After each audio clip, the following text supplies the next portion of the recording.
Oye, a mí que me den candela, no, lo mío es, no, olvídate de eso, no, la comida fría, no, estás loco. No, frío, no, eso te cae mal. Calentadera viva. Oye, ensayado que se come caliente, hirviendo. Que bien se come caliente. Welcome to Hispanic Heritage Month at Medgar Evers College, and welcome to MEC TV. I'm Moses Phillips of the Department of Mass Communications, and this is Somos Uno, We Are One.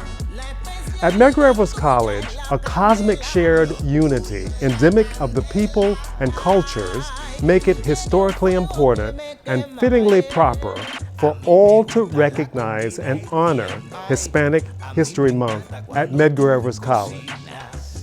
This celebration, anchored in the bountiful expressions of contributions from the Latinx community, is honored with a retrospective overview that highlights the sometimes unrecognized African influences responsible for our shared identity. You hear an example of the Cuban semifunks Te Cama la Bemba, the bemba that burns in a roux of funk, is this undeniable influence that unites our identities and provides the focus of our presentation. To honor MEC's Latinx Heritage Celebration, we present exemplars of artistic expressions from the global sphere of the African and Latinx diasporas, with stops in Cuba, Peru, the Dominican Republic, Haiti, Nigeria, Brazil, and Brooklyn. These are living repositories of the syncretic African culturally transferred values in the performing and visual arts, proven to be our shared identities.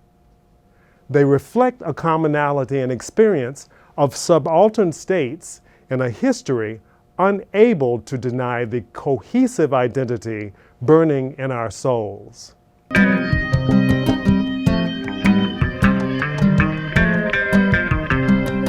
Qué dolor siento en mi pecho cuando está de madrugada. Qué dolor siento en mi pecho cuando está de madrugada. El mayoral con su reto no deja descansar. El mayoral con su reto no deja descansar. A las 4 de la mañana cuando el sol se va a asomar. A las 4 de la mañana cuando el sol se va a asomar. El mayoral con su reto no deja descansar. El mayoral con su reto no deja descansar. Ay, mayoral, ay, mayoral, ay, mayoral, ay, mayoral, ay, mayoral, ay, mayoral, ay, mayoral, ay, saca tu machete, Cipriano. Afila tu lampa, José. Afila tu lampa. Saca tu machete, Cipriano. Saca tu machete. Afila tu lampa, José. Afila tu lampa. Saca tu machete. Saca tu machete. Afila tu lampa. Afila tu lampa. The intrinsic value of these lyrics show the reason we choose the Afro-Peruvian Susana Baca's recording of El Mayoral, featuring the music and lyrics of Wilfredo Franco Laguna, because it elicits knowledge posited by the semiotician Walter Mignolo, who suggests that the idea of a new global imaginary is built around the fact that the new discovered lands of the West were baptized India Occidentales. He further states that there cannot be an Orient, defined as Asian, as the other, without the Occident, defined as the West, as the same. This explains why the Spanish and Portuguese, in their search of gain, encounter the indigenous peoples of Mesoamerica and later deposit African characteristics in Peru from enslaved Africans who provide free labor and mining, and later for farming. In the African diaspora, we tend to think of an East to West transfer of knowledge, products, people, and ideas, but let us first accept the fact that the colonialists journeyed to the Orient before they later landed in Peru.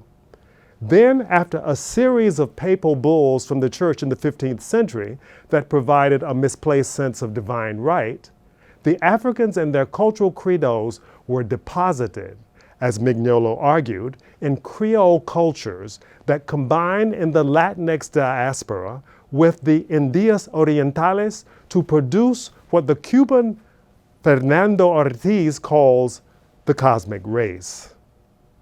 This illustrates why genres that show a connection to Africa sound these complex rhythms, buzzy timbre, repeated ostinatos, polyphonic call and response, and participate in the dance as community found abundantly in Mesoamerica and the Caribbean, and will be eventually heard and seen in North America. I would like to introduce to you our first guest, who comes to Brooklyn from San Pedro de Macorís and brings the Afro-Dominican culture into our discussion and its connection to Haiti. Welcome, musician and dancer Edwin Ferreira, who is an international ambassador of Dominican arts and teaches the music and dance of the Dominican culture.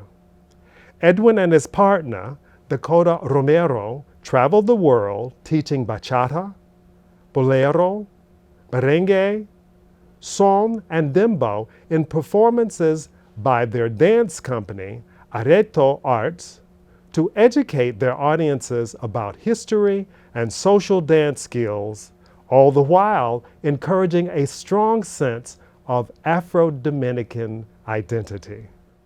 Welcome, Edwin. Welcome to Medgar Evers College. Edwin and I talked about a similarity of learning and being in musical environments in the conservatory, where we, in the evenings after a long day of studying the traditional music that you study, Beethoven, Bach, Debussy, the European artists, we talked about how in the evening we would go home and listen to music that was reflective of the cultures that we were, and in some way this rebalanced us into who we are as people of African descent. Yeah, it's so important to have that balance. For me, it was Thelonious Monk, and of course, listening to music from my country, merengue, bachata. That was the way I stayed culturally connected. And then, of course, you have to still practice, since we're gonna get the good grades for our classical music programs. Of course. Mine was Aretha Franklin. Nice. And Sister would just bring me back to some kind of center so that I could just keep going, Aretha does that to us. Exactly. But I want to ask you questions now about the Dominican imaginary. Why is it so sometimes considered far removed from an African consciousness? I think a lot of that has to do with the history of the Dominican Republic, not just as a nation, but also as a Spanish colony. Dominican Republic, we share the island of La Hispaniola with Haiti, and both Haiti and Dominican Republic were colonized very differently. And I think for the most part, Haiti has maintained this embracing, it's almost like embracing blackness. In the Dominican Republic, because of a lot of our we had a dictator, Trujillo, and a lot of the history of the country, that blackness has been almost suppressed. It's almost been like a taboo to speak about it. Even people who are my skin tone or even darker will sometimes not consider themselves black, and you're like, really? Hello? But I think, transgenerational trauma of generations after generations of being suppressed, suppressing black arts, black culture. When you think about music like Gaga and Rara and Palos, Atabales, all of these really black rhythms not being allowed to be played in the big major cities, Trujillo's ban on the radio stations. I think when you look at the history of the Dominican Republic, we have so many of these instances of oppression and artistic oppression as well. You can start to see how people over the generations, start to pass that down to their younger family members. And even coming to New York, you're coming to New York with a a half picture of our identity until we start realizing, wait a minute, the African American population in New York, this is black culture. So now you start to find little pockets of belonging. But I think it's also very different for different people in the Dominican Republic, depending on the regions that they live in. For me, it was definitely a very, I feel like it was a very integrated, the blackness was very integrated into our culture.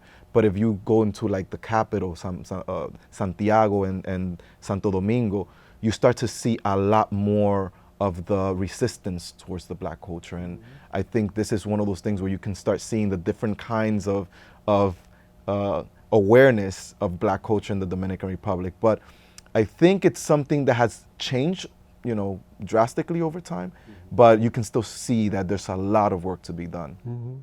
Frank Maria Pons, a very well-known Dominican ethnomusicologist and scholar, talks about a difference between a cattle-based economic condition or community, economic, and a agrarian-based economic condition. And could you speak a little bit about that? Because he's saying that it was the concept of the difference between someone who happened to be higher on a plane versus someone who happened to be in a field who was being looked down upon. You know, I haven't had a chance to really dig deep into that theory. I feel like from my perspective, I grew up in Abate. I was born in Bate, but then my mom and my brother, we moved to New York when I was still very young. But living in the Bate community, maybe in those communities, because the community is so black and you have the animal husbandry, you have the agriculture, you have the cattling, you have all of these things almost like intertwined into the occupation of the town. So I don't feel like in the Bate communities, or at least in the black communities, the poor communities, you don't have that much of a separation. However, I do agree that it's almost like a classism. And it's like you see the people raising the cattle, it's like you see them as the lowest of the low. And then, you know, there's like a hierarchy there. But I don't know how much of that is because of the people and the way they interact with each other and their cultural understanding, or how much of that it comes from a colonial, almost like a colonial system that has been imparted onto us and over time just evolves into other things. So I see it, I don't understand it, I don't understand why that is, but it's almost one of those things where you will never realize it until you find yourself in the position where someone treats you differently because of that kind of occupation that you have. And then that's when you start having those reflections like, wait a minute, we're both in the same community here. Just because I'm raising cattle and, you know, and killing the chickens and making the, you know, animal husbandry doesn't mean that I'm on a lower scale than the people who are, you know, facilitating the selling of these products and exporting and packaging and things like that. So it's a very interesting concept. Right, wonderful. We talked about El Duende, which is a sort of pervasive idea across all Latinx cultures. And we might argue, or I hope you will join me in this discussion, about the possibility of a sense of duende when we're discussing merengue. Can you talk about how merengue in a Dominican idea is different from merengue that's a Haitian idea? Oh yeah, merengue I feel is one of those it's a very necessary genre to learn in order to really understand the national identity of a Dominican person. And taking it a step further, when you have merengue in the Dominican Republic, the Haitian counterpart is merengue. When you listen to the music, you listen to los trovadores de Haití, you know, los diplomáticos de Haití, you're listening to those Haitian Dominican, because a lot of them live in either both places or migrated. But when you're listening to that music, it's all very similar. The instrumentation, the rhythm sections, and even the way people dance, it is very similar. The differences for me, the biggest, of course, will be the language, you know, one being in Haitian Creole and the other one in Spanish. But when you remove the words, when you remove all of the lyrics, you're left with a very similar rhythm. So for me, merengue, to me, the way I describe it is duende. It's like this idea of something that connects us to a diaspora that we might not be fully ready to understand. Just thinking about the way merengue came to be, you have your three typical merengue típico or perico ripiao instruments would be acordeón, guira, y tambora. The accordion comes from Austria, Germany, imported into the Dominican Republic. The tambora, Nigeria, Congos, Bantu, Yoruba, tambor, this is the evolution of the tambora in Africa, in the Caribbean. And then your indigenous guira, your scraping instruments is a very indigenous thing, not just for the Caribbean, like the Arawak, Taino, but also in indigenous Africa. Because if you look at the African diaspora, you have instruments of scraping nature. So when you have this trio of these instruments, you almost see the forced cultural clash that happened in the Caribbean, right? You have your African tambora, you have your indigenous guira, you have your European accordion. And when you listen to music in Haiti that's based on merengue, it's absolutely the same to me. Like there's almost no distinction until the singer starts singing, and then I can tell you, of course there's gonna be little rhythmic things like you have the balsier rhythm in Haiti, which is a very fundamental rhythm in Haitian music. You hear it in zouk, you hear it in compa, and in the Dominican Republic, is more based on the clave rhythm, which is a different feel, but they're both based on a certain pulse. So for me, that duende, it's almost like the thing that connects us. Like when I look at my Haitian brothers and sisters and my musician friends who are Haitian, and we talk about music and we talk about dance, there's almost like this underlying thing that is hard to describe. It's like we're still one people. We share an island, Somos uno. Yeah, somos uno. And I feel like that's what duende represents for me. And merengue is a really great way to dive into that. Do you want to show us some of the moves?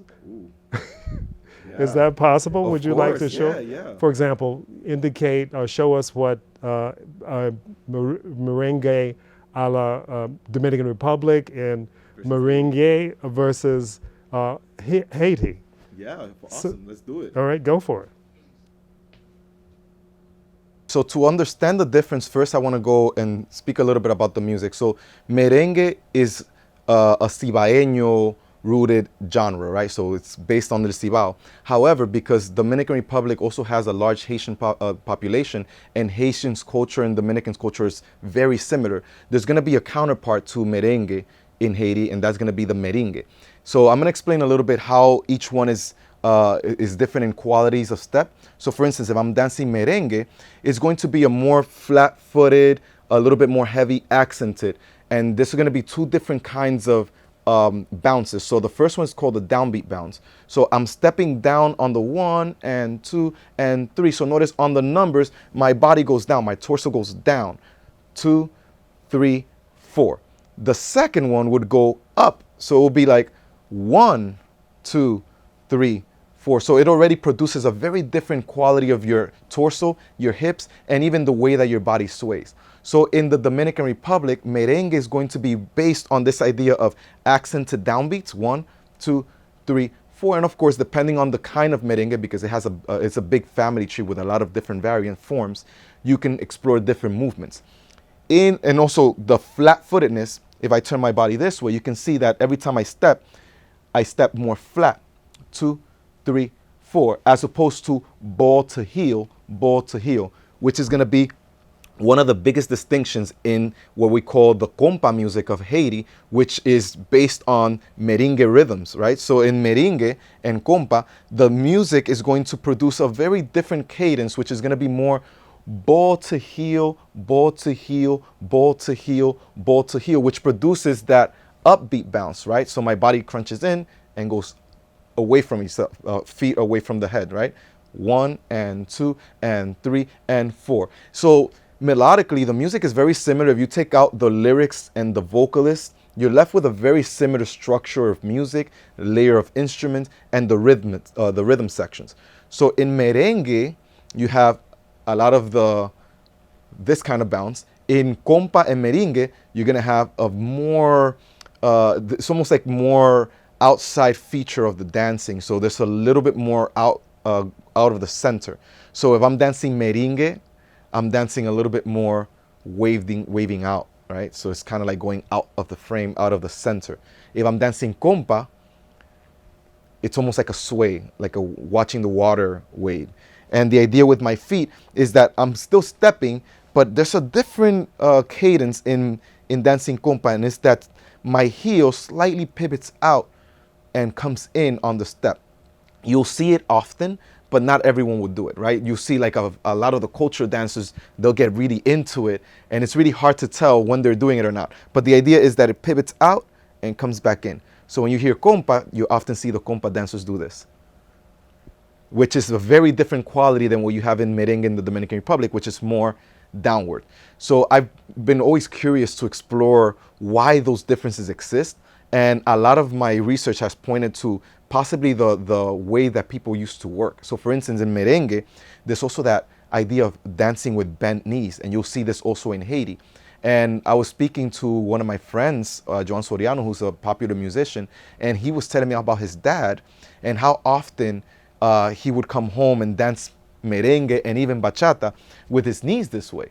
And it took me quite some time to understand that one of the reasons was his work in the batey, in the sugarcane plantation, in the sugar mills. So a lot of this cutting sugar and being down to the ground, you have to be really low. So you can almost imagine how that transfers and contributes to the quality of dancing merengue. So you'll see a lot of merengueros dance like this.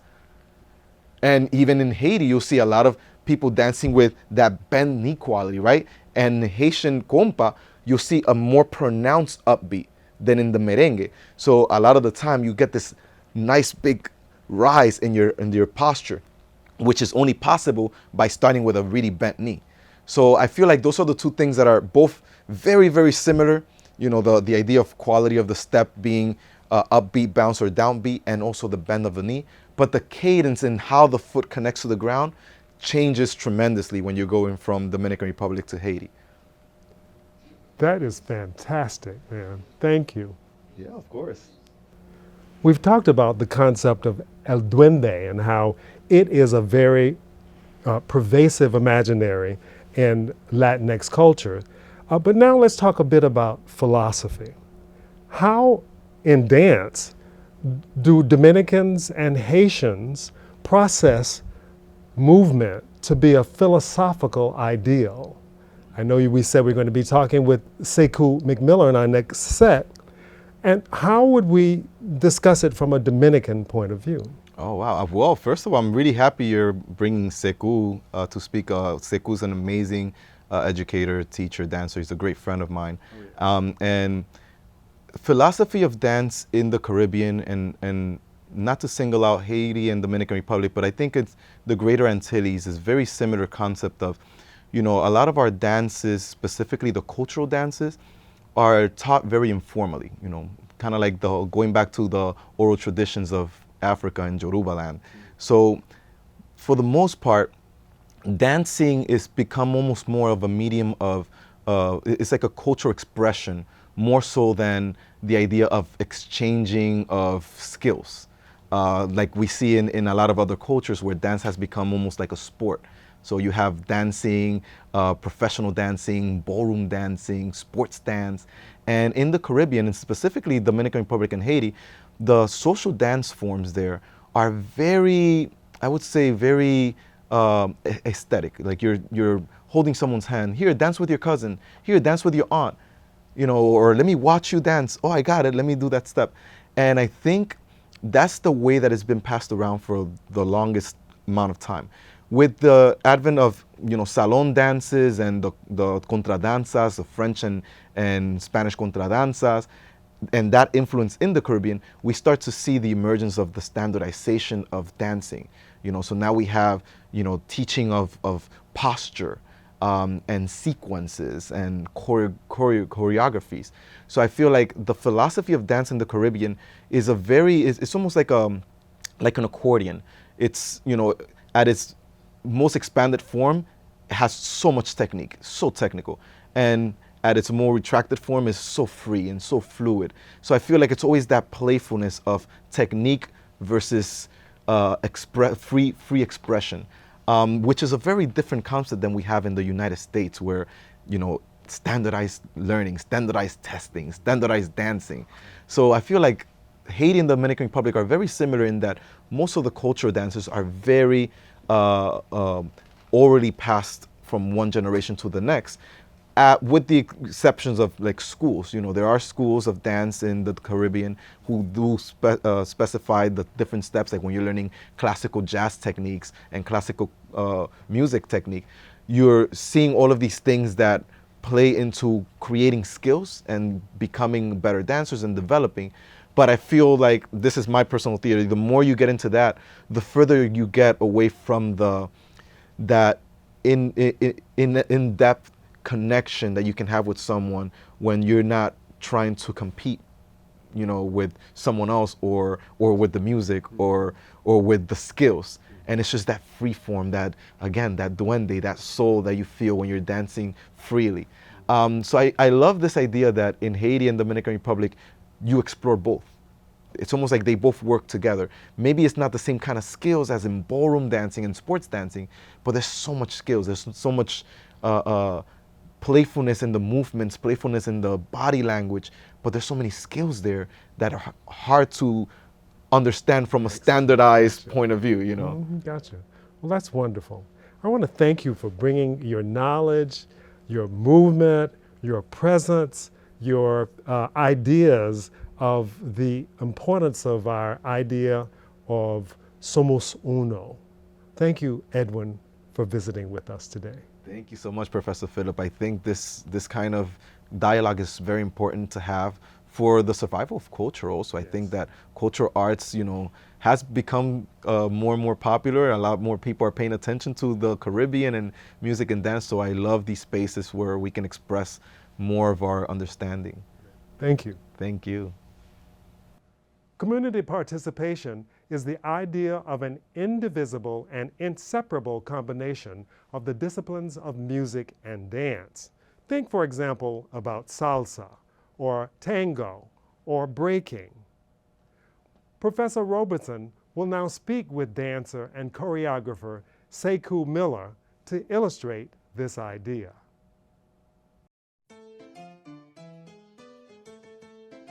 Hello, my name is Jay Sharon Robertson. I am a professor at Medgar Evers College. Today we have my good friend Sekou McMiller, dancer and choreographer. We are going to honor Hispanic Heritage Month by having an engaging conversation about the orishas and the connection to African and Latin cultures. Sekou, hey. Hey, how you doing? Good. Thanks for being here. Thank you so much for having me. So can you please explain how you got into the Afro-Latin dance scene, the culture? Well, I got into it basically going out and hanging out with my friends in college. So in like my late teens, we used to go to salsa clubs, and I was just so drawn to it. Like, I'm African American, I'm from Chicago, so we were house dancers back then. So when I would go to the salsa clubs, I would see people dancing together, like in partnership, and it wasn't like they were all coupled up, but yet everyone was dancing with everybody, and I was really drawn to it. So I started dancing salsa. Beautiful. Have you taken any other dance forms, or was salsa your first entry point into dancing? Besides dancing with your family? Dance was always a big part of my family's life, like you said. And then salsa was this thing that I was doing at the clubs, just like house dance. But then I got pretty good at it, and people started asking me to teach them. And when I started teaching, I realized that, well, if I'm going to teach dance, then I think I want to go start to take dance. So then from there, I've taken everything under the sun, from hip-hop, ballet, West African. Like, I met you in Africa actually doing a African dance workshop. Yes, we met in Senegal at Echo de Sab. Shout out to Mama Jermaine. How did salsa music come to pass? And is there a connection between the orishas because we had a conversation about that. Yeah. And salsa music, and how did the Orishas travel from Nigeria, Benin area to Cuba? Start here, entry point for myself. So salsa itself led me to take more classes, and also I was very curious as to the reason why I was so drawn to it, not just because of the social, but then I realized I was drawn to the music of it and then the drums of it. So I wanted to really study it. So I started studying its background and started to realize it came from other dances that came before it, the histories. And the Orishas is a huge part of the building of salsa. The Orishas is a part of a religion, but also it's a part of a culture, a world, a music, a dance, a food. These Orishas are part of a religion that is, I guess, came from an area in West Africa that is now Nigeria and Benin. Came to the Americas, via the transatlantic slave trade. Those Africans brought with them their traditions in the Caribbean. And they were allowed to hold on to their traditions in the Caribbean.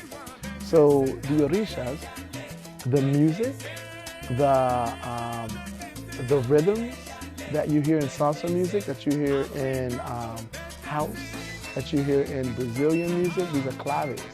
And the claves came from Africa, and a lot of the important claves came from the Orisha music, and also important energies from the Orishas. Wow, this is beautiful. Why do you think it's important for people to study the history of these dance forms and to draw the correlations between, Africanism and the Latin culture? What you start to realize as you dive deeper and then you become quote unquote more advanced in the dance is that you realize that it's an experience. And that experience it's needed. The experience is needed. So when you dive into the history, you start to figure out, well, who did it? Why did they do it? How did they do it? And when did they do it? And that gives you more context as to in your current space and why you're doing it. Say the Orishas, there's deities, right? So just like if you have the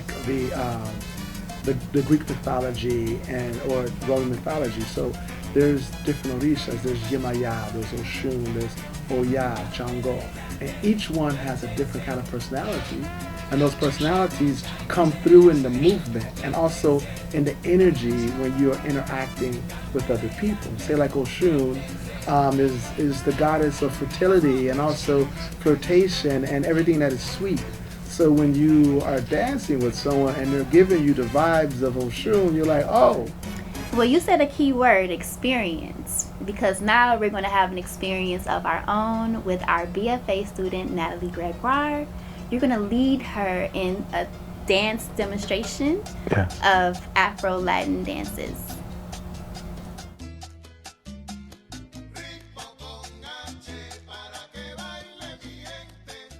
Hey Natalie, how you doing? I'm awesome, how are you? Are you ready? Yes, I am. Okay, so guys, you can join us at home as well. I'm going to show Natalie a quick couple of steps of the Afro-Latin dances, specifically dances from the Orishas.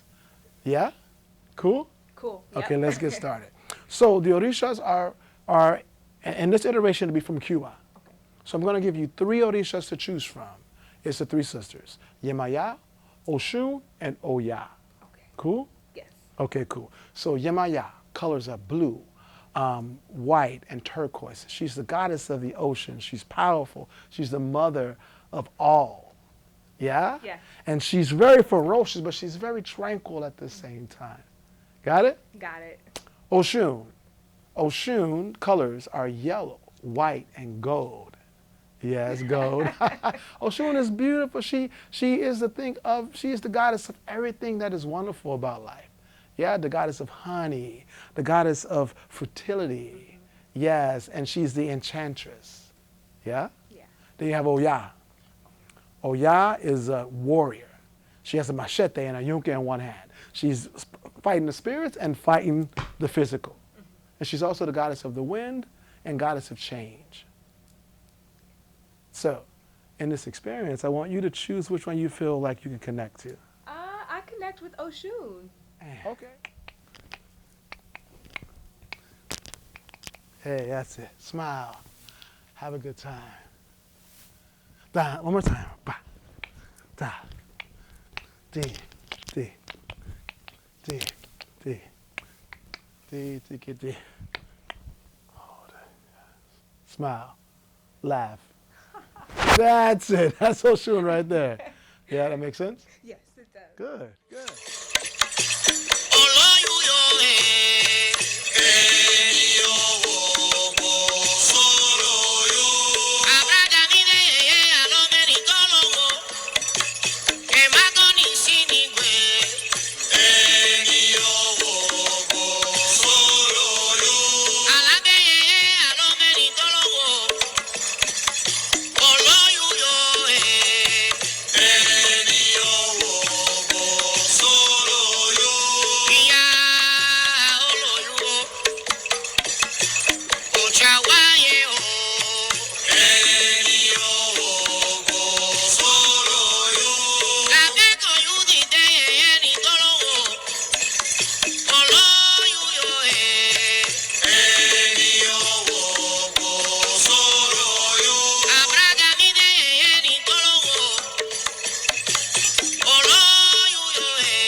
Thank you, Professor Robertson. The British Guyanese social theorist Paul Gilroy offers yet another take on the coalescing presence of African characteristics in today's society. Gilroy argues that these characteristics arrive through what he calls metaphors of ships. He considers the imaginary of the Black Atlantic geographically and views Africa, South and North America, the Caribbean, and Europe as nodes of contact, then questions what results occur in the constant bombardment of ideas, goods, and people. Dr. Mara Brown Green joins MEC students Katia Williams, an art history student, and Tiffany Gatton, an education student, who will be interviewed by artist Sylvia Hernandez, an art quilter, and Maribel Maia, a painter, to explore and discuss the question, how does Africa inspire or show up in the work that you create? Dr. Brown Green. Thank you for having me. My name is Dr. Myra Brown Green. I teach art history in the mass communication department. I'm so excited to have two of my longtime friends, Sylvia Hernandez, who is a phenomenal quilt maker, and Maribel Mejia, who I've watched develop into a great painter, because it's been a long time. Yes. Yeah. We have with us two wonderful scholars from Medgar Evers College, Tiffany Gatton and Katia Williams, who will be interviewing these phenomenal artists. Thank you so much to all of you for being here. Maribel, I would like you to tell me a little bit about yourself, please, where you're from, where everything started. All right. I was born and raised in New York City. I was born in Washington Heights, and I was raised by different cultures in that area because my mother was single. So community raised me there. And so I learned about different cultures, different foods, and my art just came from different things, from the things that I saw around me. And I would just doodle. I would draw on the walls. I would draw on the furniture. And so that's how I got into art. Just drawing the things that I saw around me as a single child, not having any siblings to play with or older brothers or sisters. I mean, all the African factor came into your art. you know, that came at an older age because I was always talked out of it. I was in the culture where that wasn't really, it was taboo. So I was even afraid, which is really funny. It's sad, but I was even afraid to come to Harlem, living in Washington Heights. So it didn't come later on to my life when I was like, why would they deny me this, my African in me? Why? So I started drawing, I started investigating, I started going into different religions, just trying to find myself because I was scattered. So I found myself identified more with the African culture. And I live in Harlem now. I've been here for like 25 years. So, nice. So I have many discussions with my mom because of what happened, how I was raised and how she was raised. So her culture is totally different from mine. She was raised in the Dominican Republic under a whole different Trujillo times. And yes, we have a lot of clashing. We clashed a lot during the Black Lives Matter movement. So I would go on my protests and she had her input. And so, yeah, I got deeper into it because of her. She inspired me to dig deeper into it. And so we have much better discussions now about it. But I was very confused growing up in Washington Heights. I had too many opinions. So, all this now, all you apply this to your art. I think all the colors that I add symbolize a different culture because I still mix it in, but I have my Yorubas always in my art. So I drew San Lazaro, how he was seen in different religions, and then how I see him as Babalu. So the synchronicity is there because I went to Catholic school. So I see the synchronicity in there in the religion, but I also see where it really came from. So my mom sees it as, the other day she called me bruja because I have my statues, I have my Black statues, but she has the Virgin Mary and she's dressed in white with her nice blonde hair, her nice pink lips. And I'm like, so should I call you a witch? I don't understand. I'm like, that doesn't click to me. So we teach each other. We're learning now in her older age, she's learning a little bit more from the things that I'm, trying to learn myself. Okay. And tell me a little bit about your art, what you have in the back of you. What's in back of me? Well, I've tried to draw what Yemaya would look like in the churches, in the Catholic Church. And then what I would see Yemaya as in my eyes. I'm not done yet, but I wanted to show how would be Yemaya, this would be the Virgin Mary, and the synchronicity, how I would see it in Catholicism and Yoruba. Okay. And the other one with the little kids in the back of you? Little kids? Oh, no, this one? Yes. This one is a scene in Cuba. They're around the churches. Okay. And there's the statue of Babalu right here, which would be San Lazaro or Lazarus in Catholicism. That scene is very familiar for me because I am from Costa Rica. So it's things that similarities. There's a lot of similarities. There's so much. Yeah. So we're far away, but we're close at the same time. Exactly. We just have different names for it. That's all it is. That's what I learned. Exactly. So nice to that you share over your art with us and a little bit of history. It's a pleasure. Thank you. Nice meeting you, Katya. Same here. My name is Tiffany Gateson, and I'm going to be asking Miss Sylvia some questions. My first question to Miss Sylvia is, I know you're into art, and I just wanted to know what kind of art it is that you do. My name is Sylvia Hernandez. I'm in Brooklyn, New York, and I'm a fiber artist. I make quilts. I make art. How can I explain?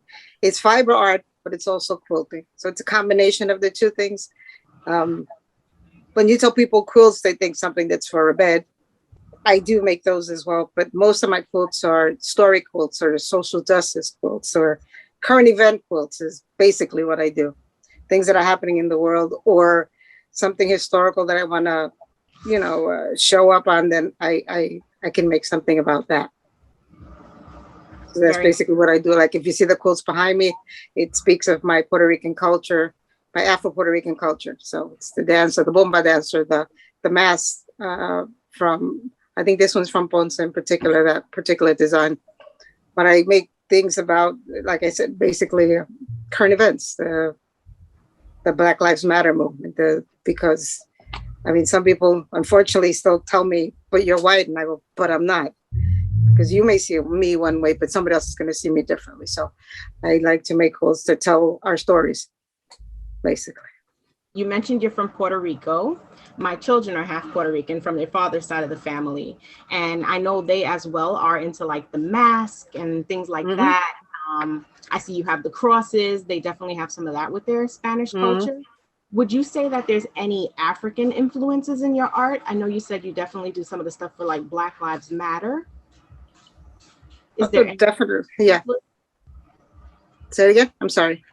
Do you have any art that you could show us in the background that has any African influences? Oh yeah, definitely. I'm gonna have to pick up the tablet to show you guys. Well, this one right here is it's about George Floyd. I made that piece during the trial for the officer that killed him, because they made it seem as if he was the one that did it and he was the victim.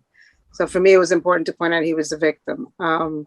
With Dr. Myra Brown Green, and she asked us to create a piece that had to make a connection with something from Africa. So I did my DNA test, and it showed I had a little bit of from Benin, Africa. And in Benin, Africa, they made banners that told stories. So my boys make fun of me. My sons make fun of me because they say, "Mom, you never did this before. All of a sudden you started." I tell him, and he says, "You must have been a quilter or something in your past lives because you picked it up, because you don't really hear about many Puerto Rican quilters."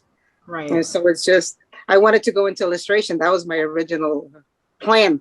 I wanted to be an art teacher. I wanted to do that. So it all kind of came together. So instead of paints and brushes, I use fabrics and sewing machines to tell my stories, to create my illustrations, or to create the stuff that I want to say. That's really It nice. works I out see that way. one behind you. It's a woman in a dress. It looked like she's kind of dancing or flowing in the wind. Can you tell me a little bit about that quilt behind you? That quote behind me was from an image. I have a friend, Mike Tucker, who is a bomba dancer. Bomba is storytelling, or you're dancing to the drum. You're dancing to the beat of the drum. The dancer leads the drummer. It's not the other way around, where usually it's the musician that'll tell you how to go. In bomba, the way she moves, the drummer will follow.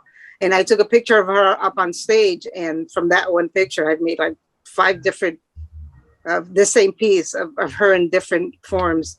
And bomba and plena were ways of telling stories to the poor people, the people that couldn't read in the country when they first started doing it. So whoever read the newspaper, and then they would sing the songs. They would tell the newspaper story in a sing-song voice. Or if there was gossip in El Barrio or in the neighborhood, they told, she did this with this one, but it was all sung and it was all danced to. So it was all a combination of that. And this is all stuff that came from Africa, how they told each other stories and how they continued their history by telling it this way. Yes, indeed. A lot of stories, folk tales, all of that good stuff. All of that stuff, yeah. Influential. What would you say influenced you to become an artist into the whole quilting with the fabrics? It's something different. It's original. So I'm really curious. My older boy had come back from college and he was going to move out, and he had a bag of clothes in the closet. And he told me, "Mom, just throw it away." But when I opened it up, there were T-shirts that I knew he wore during that college period. He had his graduation robe. He had some sheets. He had some boxer underwears. He had a dashiki. I said, we can't throw this away. We have to figure something out. So I just decided to put together, and that was, I guess, the beginning of the whole thing of just putting these pieces together and creating some kind of a story quilt for him to remember by. Some sort of a machine behind you. Is that the machine you use for the quilting? Yeah, that's the machine that's called the long arm machine. It's where you mount the quilts on it and it goes on like in rollers. And you just, as you roll up, you get to a different section of the quilt. So you design whatever on that and then you roll it up to the next section until you do the whole thing. So it progresses that way. So as you're sewing, you're actually also drawing on it. So you're creating different things to put on your pieces to dress them up. That is great. That is great. I see it takes up a lot of space, but I know you know what you're doing back there. It does. It does. I was gonna ask if you had one whole room for just the machine and your quilts. Exactly. This is the room where I come in. I always refer to it as that moment in The Wizard of Oz when Dorothy goes into the land of Oz and she sees the color. And she goes from black and white. That's the way I feel when I walk into this room. It's like this is where I can just lose in whatever. And if I'm in a bad mood or I'm upset, I don't come in here because I don't like to bring that negative energy with me. Yeah. And I don't work when I feel that way either. It was crazy that during the pandemic, I never stopped working. I created more pieces in that 1 year and a half than I have ever, I think, because there was so much going on, so much I wanted to say. So it worked out that way. Right. During the pandemic, it looks like you had a lot of time on your hands and you exactly got a lot and done. I didn't have to buy anything. Everything was already here. It was fantastic. It was like I could use all my stuff. Very nice. So I have one last question. Yes. Which one would you say is your favorite piece and why? My favorite. I think my favorite quilts are the quilts I made for President Obama. I made them with a group that actually Dr. Myra was the one that introduced me to the Dr. Carolyn Mazlumi, and they were having an exhibit of quilts celebrating his coming into the presidency.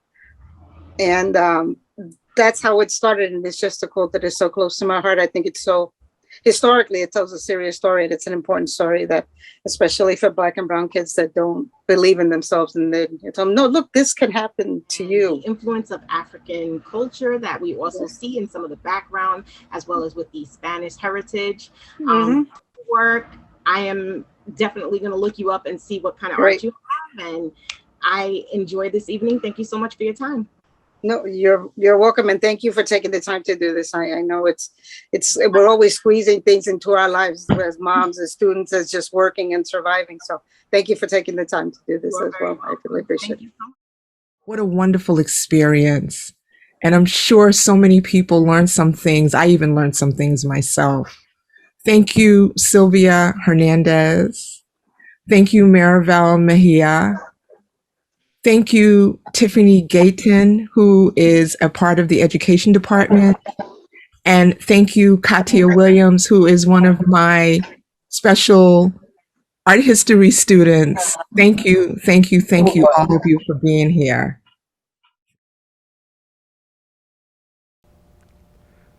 Thank you, Professor Myra Brown Green.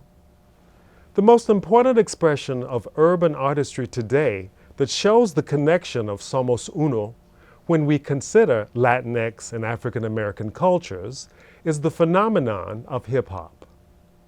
Hip-hop grew out of the experiences of similar social and economic conditions of brown and black folk who emblazoned graffiti as hip-hop's first established element.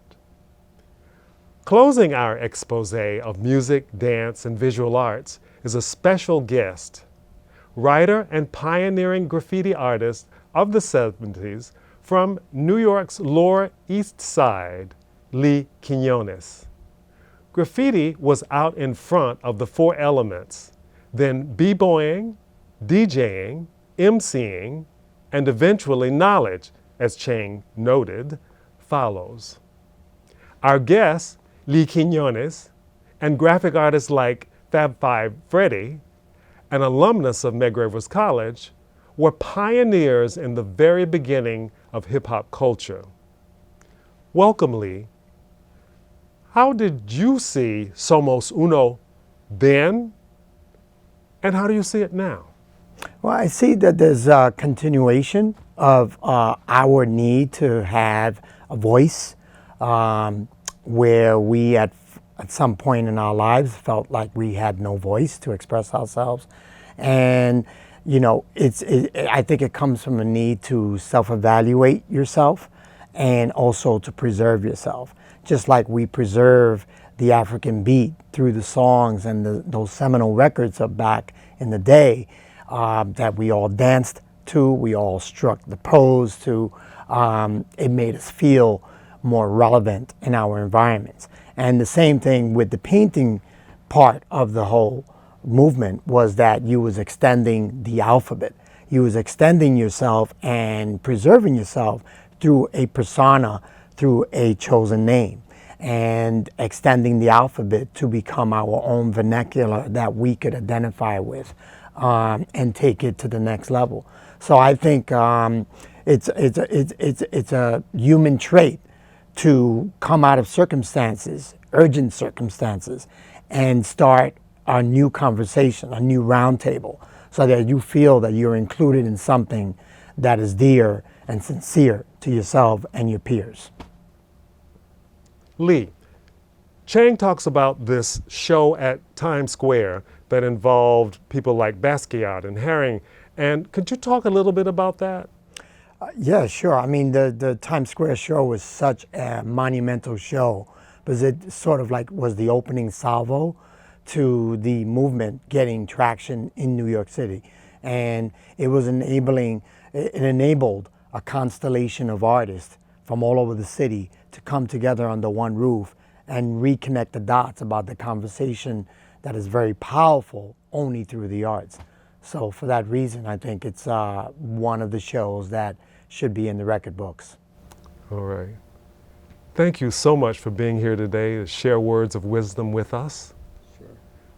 And I would like to thank you for watching Somos Unos as a product of the efforts that we are performing to include the Hispanic Heritage Month celebration at Medgar Evers College. And thank you for watching MEC TV. Sofocar.